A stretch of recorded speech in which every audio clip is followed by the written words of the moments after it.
Selamat berjumpa kembali, Bapak, Ibu, Saudara yang terkasih. Bersyukur kepada Tuhan atas kasih dan kemurahan-Nya. Nafas yang baru, kesehatan dan kekuatan boleh Ia anugerahkan kembali kepada kita.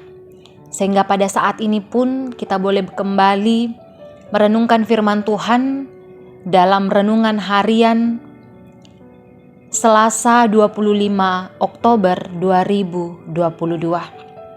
Sebelum kita merenungkan firman-Nya, mari kita satu di dalam doa, kita berdoa. Kami senantiasa meyakini apa yang boleh kami alami pada saat ini, semuanya tak karena campur tangan daripada-Mu. Luar biasa kasih-Mu yang nyata dalam kehidupan kami lewat nafas yang baru yang boleh kami rasakan pada saat ini. Ada begitu banyak hal yang telah kami lalui dalam kehidupan kami. Sukacita maupun duka cita yang silih berganti. Tetapi Engkau senantiasa ada menuntun kehidupan kami. Dan pada saat ini untuk menguatkan iman kami, firman-Mu akan kami baca dan kami renungkan bersama. Roh Kudus menolong dan memberi kekuatan kepada kami untuk dapat memahami firman ini dengan baik, dan kami pun boleh melakukannya dalam kehidupan kami anak-anak-Mu. Allah Bapa dalam kerajaan sorga, ampunkan segala dosa kami yang melawan kehendak-Mu. Di dalam nama Yesus Kristus, itulah Tuhan dan Juru Selamat kami. Amin. Sahabat renungan yang terkasih, mari bersama membuka Alkitab yang akan kita renungkan bersama dari kitab 1 Petrus pasal 5 ayat 1 sampai ayatnya yang ke-11. 1 Petrus pasal 5 ayat 1 sampai ayatnya yang ke-11, firman Tuhan. Gembalakanlah kawanan domba Allah. Aku menasihatkan para penatua di antara kamu. Aku sebagai teman penatua dan saksi penderitaan Kristus, yang juga akan mendapat bagian dalam kemuliaan yang akan dinyatakan kelak. Gembalakanlah kawanan domba Allah yang ada padamu, jangan dengan paksa, tetapi dengan sukarela sesuai dengan kehendak Allah, dan jangan karena mau mencari keuntungan, tetapi dengan pengabdian diri.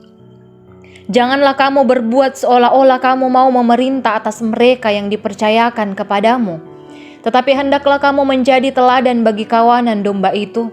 Maka kamu, apabila Gembala Agung datang, kamu akan menerima mahkota kemuliaan yang tidak dapat layu. Demikian juga kamu, hai orang-orang muda, tunduklah kepada orang-orang yang tua, dan kamu semua, rendahkanlah dirimu seorang terhadap yang lain. Sebab Allah menentang orang yang congkak, tetapi mengasihani orang yang rendah hati.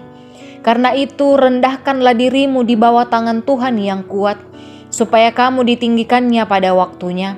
Serahkanlah segala kekhawatiranmu kepadanya, sebab Ia yang memelihara kamu. Sadarlah dan berjaga-jagalah. Lawanmu si iblis berjalan keliling sama seperti singa yang mengaum-aum dan mencari orang yang dapat ditelannya.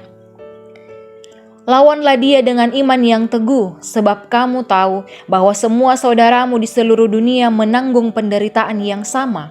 Dan Allah, sumber segala kasih karunia yang telah memanggil kamu dalam Kristus kepada kemuliaan-Nya yang kekal, akan melengkapi, meneguhkan, menguatkan dan mengokohkan kamu.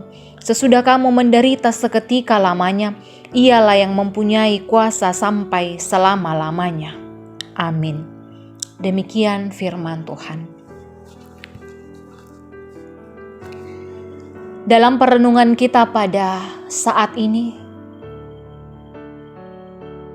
kita dibawa tema yang mengatakan pelayan yang berketeladanan. Bapak, Ibu, Saudara yang terkasih, ada pertanyaan yang perlu kita renungkan bersama. Kita melihat di sekitar tempat di mana kita berada. Kita melihat apakah para pelayan di jemaat kita masing-masing sudah menunjukkan cara hidup yang dapat menjadi teladan dalam sikap dan perbuatannya, atau belum sama sekali.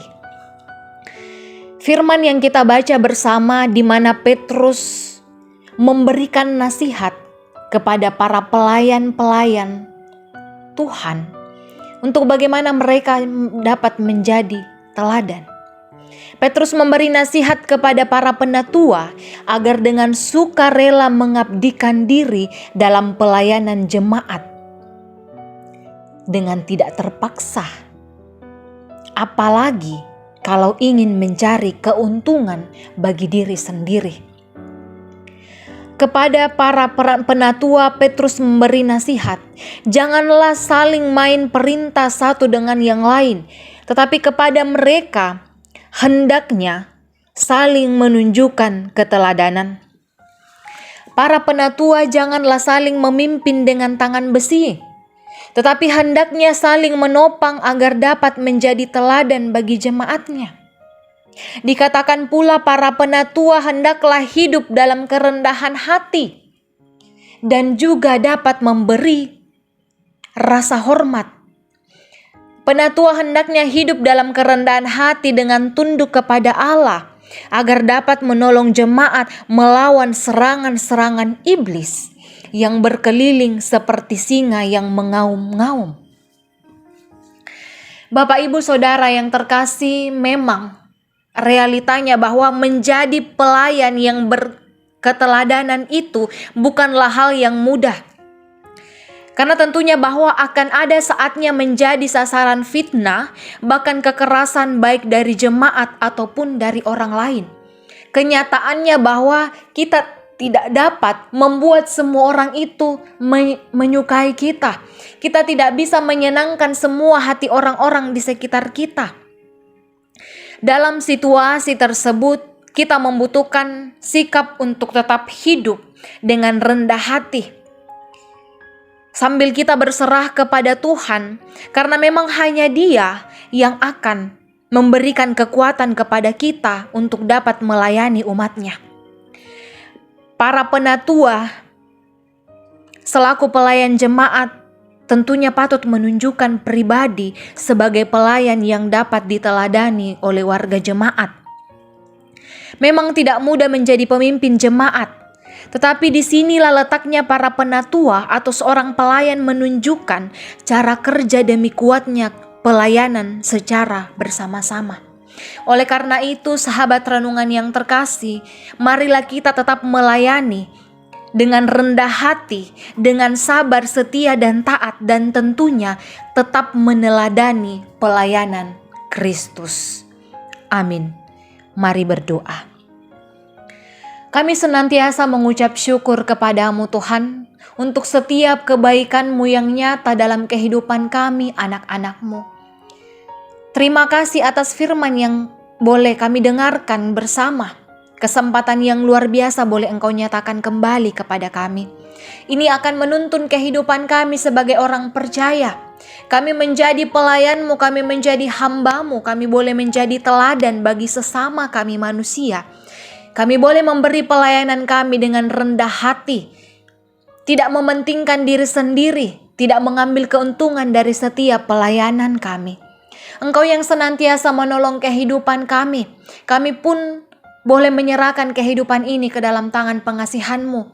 Untuk setiap kami bagi orang tua, Engkau senantiasa memberi kekuatan. Bagi yang lanjut usia, sukacita senantiasa mereka alami dalam kehidupan mereka. Engkau memberikan kebijaksanaan dan hikmat kekuatan agar boleh mengerjakan setiap pekerjaan yang Engkau percayakan kepada umat-Mu. Engkau menjaga anak-anak-Mu agar senantiasa bertumbuh di dalam kasih-Mu, boleh menjalani dan menyelesaikan pendidikan dengan baik Tuhan, menjalani masa muda sesuai dan seturut dengan kehendak-Mu. Engkau kuatkan dan hiburkan kami yang berduka cita. Engkau pulihkan kami yang mengalami kelemahan tubuh. Kami bersyukur atas sukacita, pertambahan usia dan berkat-berkat lain yang Engkau sediakan bagi kami semua. Engkau berkati setiap pergumulan hidup kami, rencana hidup kami, Tuhan Engkau ikut campur tangan di dalamnya, agar semuanya boleh berjalan dengan baik. Engkau memberkati bangsa dan negara ini. Engkau tolong para pemerintah, pemimpin-pemimpin agar boleh senantiasa memerintah dengan baik, dengan penuh hikmat dan juga dengan kebijaksanaan. Allah Bapa dalam kerajaan sorga, seluruh kehidupan kami sepanjang hari ini kami serahkan ke dalam tangan pengasihan-Mu. Inilah ungkapan syukur dan permohonan kami. Ampunkan segala dosa kami yang melawan kehendak-Mu. Di dalam nama Yesus Kristus, itulah Tuhan dan Juru Selamat kami. Amin. Demikianlah perenungan kita pada pagi hari ini. Mari bersama kita melanjutkan aktivitas kita. Salam sehat untuk kita semua. Tuhan Yesus memberkati.